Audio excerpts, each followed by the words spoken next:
உலகப்பாவை 19. உள்ளம் விழித்திடுக. உள்ளம் உறங்குமானால் உண்மையெல்லாம் ஊமையாகும். உள்ளங்கள் சினக்குமானால் உறவெல்லாம் பிணக்கால் மாளும்.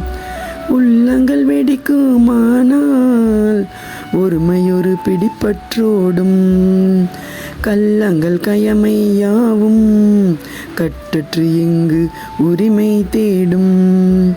உள்ளத்தில் விழிப்பு வந்தால் உலகத்தில் அழிவு நீங்கும். உள்ளத்தில் அமைதி பூத்தால் உலகத்தில் ஒருமை தேங்கும். உள்ளத்தின் வழிதான் நல்ல உலகத்தின் இயக்கம் என்ற உள்ளுரையை உலகோர்க்கு ஓதி உலா வருவாய் உலகப்பாவாய்.